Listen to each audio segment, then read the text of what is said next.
ಮುಂದಿನ ರಾಶಿ ನೋಡೋಣ, ಮೀನರಾಶಿ. ಸೊ ಮೀನರಾಶಿಯ ಒಂದು ಆಗಸ್ಟ್ ತಿಂಗಳ ಒಂದು ಭವಿಷ್ಯ ಯಾವ ರೀತಿ ಇರಲಿದೆ ಅಂತ. ಸೊ ಮೀನರಾಶಿಯವ್ರಿಗೆ ಹೇಳ್ಬೇಕು ಅಂತಂದ್ರೆ ಸ್ವಲ್ಪ ಎಚ್ಚರಿಕೆಯಿಂದ ಇರ್ತಕ್ಕಂಥದ್ದು. ಯಾಕಂದ್ರೆ ಟ್ರಾವೆಲಿಂಗ್ ಮಾಡುವಾಗ ಒಂದ್ ರೀತಿ ಸಣ್ಣ ಪುಟ್ಟ ಏಟ್ಗಳು ಬೀಳ್ತಕ್ಕಂಥದ್ದು ಅಂಡ್ ಶನಿಯ ಪ್ರಭಾವ ಇರೋದ್ರಿಂದ ಆಗಸ್ಟ್ ತಿಂಗಳಲ್ಲಿ ಒಂದ್ ಸ್ವಲ್ಪ ಎಚ್ಚರಿಕೆಯನ್ನ ವಹಿಸಿ. ಅಂಡ್ ಎಸ್ಪೆಷಲಿ ಗಾಡಿ ಚಲಾಯಿಸುವಾಗ ಮೈಯೆಲ್ಲ ಕಣ್ಣಾಗಿಟ್ಕೊಂಡು ತುಂಬಾ ಕೇರ್ಫುಲ್ ಆಗಿ ನೀವು ವಾಹನವನ್ನ ಚಲಾಯಿಸ್ತಕ್ಕಂಥದ್ದು ಆಗ್ಬೇಕು. ಅಂಡ್ ನಿಮ್ಗೆ ಹೇಳ್ಬೇಕು ಅಂತಂದ್ರೆ ಒಂದು ಪರಿಪೂರ್ಣತೆ, ಅಂದ್ರೆ ನೀವು ಇಷ್ಟು ದಿವಸ ಯಾವ ಒಂದು ಕೆಲ್ಸಕ್ಕೆ ಕೈ ಹಾಕ್ತಾ ಇದ್ರಿ ಅದರ ಒಂದು ಪೂರ್ಣತೆ, ಪೂರ್ಣ ಪ್ರಭಾವದ ಒಂದು ಫಲವನ್ನ ನೀವು ನೋಡ್ತಕ್ಕಂಥದ್ದು.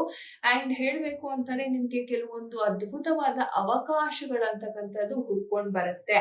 ಆದ್ರೆ ಕೆಲವೊಮ್ಮೆ ಏನಾಗುತ್ತೆ, ನಿಮ್ಗೆ ಸ್ವಲ್ಪ ಅರ್ಧಂಬರ್ಧ ಇನ್ಫಾರ್ಮೇಶನ್ ಇಂದ ನೀವು ರಾಂಗ್ ಡಿಸಿಷನ್ಸ್ ಮಾಡುವಂತ ಸಾಧ್ಯತೆ ಇರುತ್ತೆ.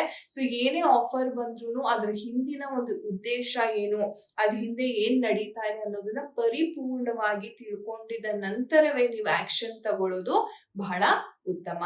ಒಳ್ಳೇದಾಗ್ಲಿ ಮೀನರಾಶಿ.